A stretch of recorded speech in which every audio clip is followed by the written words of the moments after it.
No dia 24 de julho, os sistemas do Conselho Nacional de Desenvolvimento Científico e Tecnológico, que abrigam o currículo Lattes e diversos pesquisadores, sofreram um apagão.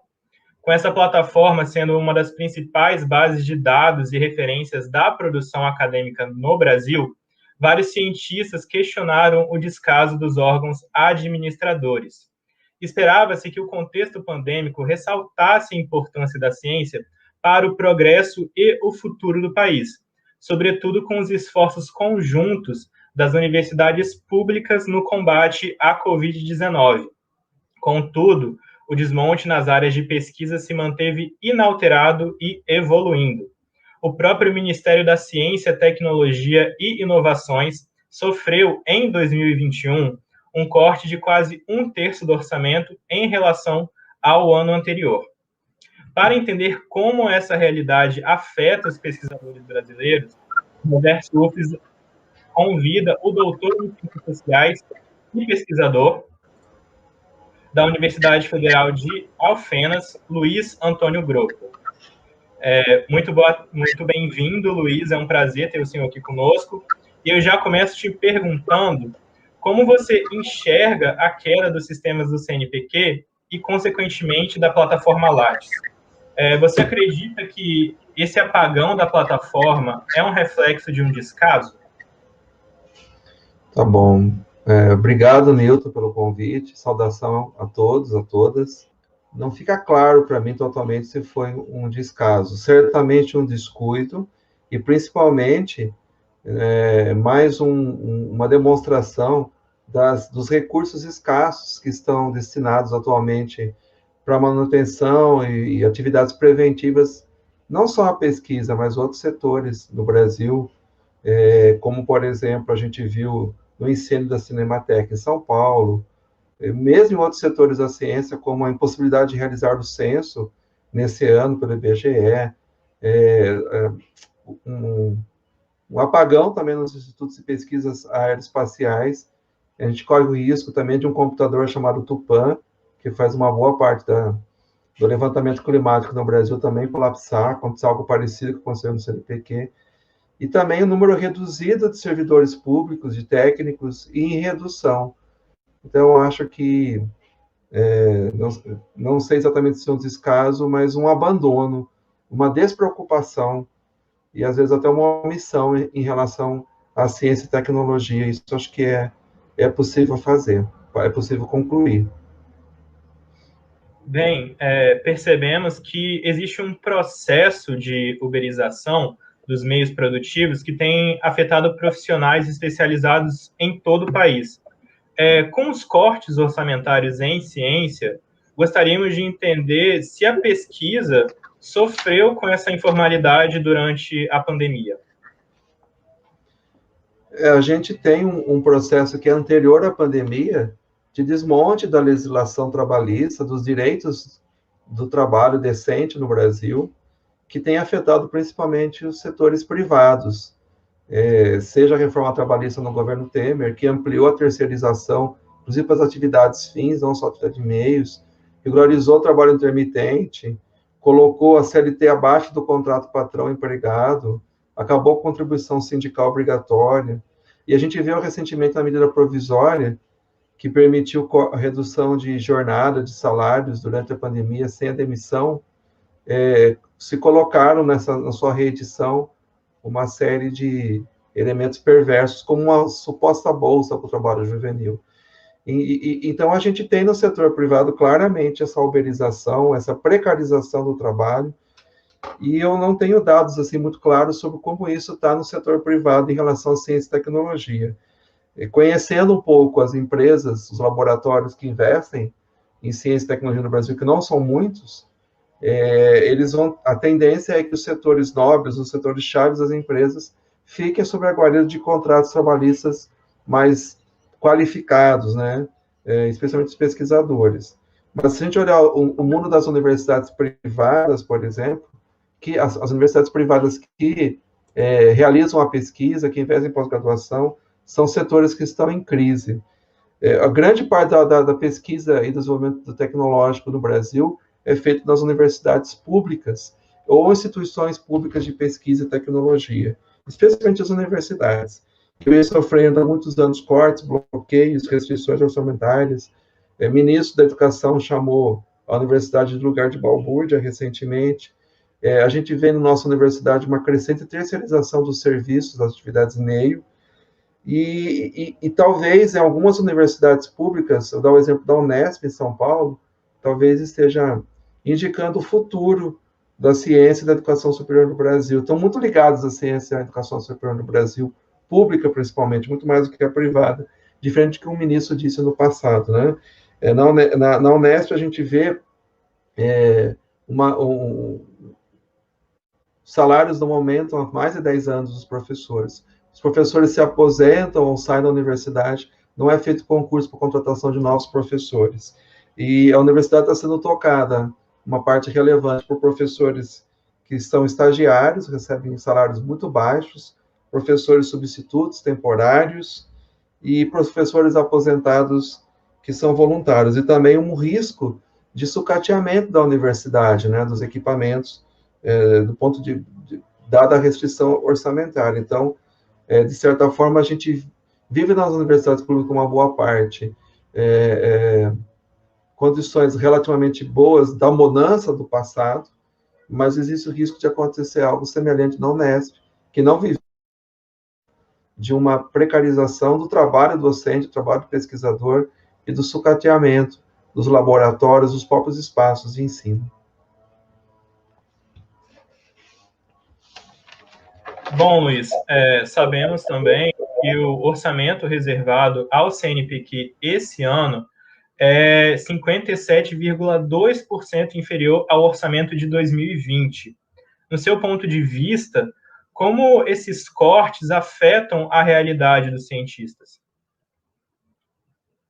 Não apenas o CNPq tem sofrido com os cortes, com as restrições, com os bloqueios, mas outros setores da ciência e da tecnologia no Brasil que dependem do orçamento público, né? Por exemplo, a gente teve o bloqueio do Fundo Nacional de Desenvolvimento Científico e Tecnológico, FNDCT. O governo manteve um bloqueio nesses recursos, mesmo após o Congresso proibir isso, né? Os investimentos totais em ciência e tecnologia hoje estão em níveis menores do que 2009. E o CNPq é especialmente atingido, e com isso o CNPq teve que fazer escolhas, e a escolha foi manter bolsas para os pesquisadores. Eu, por exemplo, recebo vários anos uma bolsa, sou pesquisador do CNPq, e essa bolsa me ajuda a desenvolver diversas atividades. Como sou das ciências humanas, outros recursos não fazem tanta falta assim, quanto algumas ciências que precisam de laboratórios, experimentos, reagentes, equipamentos caros. E os cortes em editais para pesquisa para dentro das bolsas, que é o que o CNPq escolheu, vai impactar muito na ciência e tecnologia no Brasil. O CNPq é um dos principais financiadores da pesquisa e desenvolvimento tecnológico no Brasil, inclusive nas pesquisas das universidades públicas. A gente vai sofrer o impacto disso, não exatamente agora, mas nos próximos anos, porque a ciência ela tem um processo lento de desenvolvimento, de publicação, de retorno à sociedade. A gente vive, apesar desses cortes, grandes avanços em impacto da ciência ainda, mas que são frutos dos investimentos do passado. A gente vai enfrentar um apagão na ciência daqui para diante, diante dessa situação aterradora que a gente vem enfrentando, especialmente o CNPq, que é uma instituição histórica e fundamental no âmbito da ciência e tecnologia no Brasil. A gente roga aos legisladores e governantes que revejam essa decisão, exatamente no meio da pandemia, na qual a ciência poderia dar e vem dando respostas tão importantes, não apenas a vacina, mas conhecimentos biológicos, conhecimentos medicinais e tratamentos sobre a doença, e também conhecimentos culturais, humanos, né, sociológicos, antropológicos em relação à pandemia. A pandemia é um fator social, é um fenômeno, um fato social total. Eu vou ficar num único exemplo, né, conhecer o motivo da resistência de algumas pessoas a receber a vacina depois de tantos anos de campanhas de vacinação exitosas no Brasil, é algo que é de interesse das ciências sociais, né, no campo que eu participo. Então, as pesquisas nas ciências sociais são importantes até para entender a pandemia e a forma de lidar com ela, a elaboração de campanhas, de políticas públicas. Então, tudo isso é bastante desalentador e perigoso para o futuro do país, o desenvolvimento da ciência no país, da própria economia. Bom, Luiz, por fim, você acha que a retomada de discursos anticientíficos e anti-academicistas corroboram para esse desmonte acadêmico no Brasil? A gente tem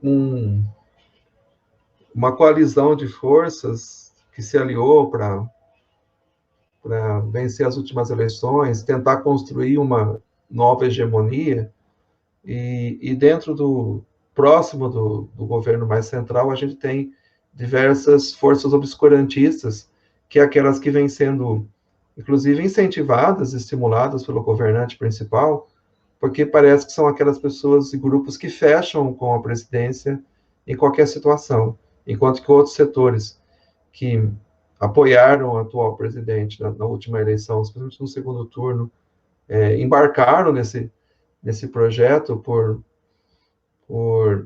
interesses diversos, né?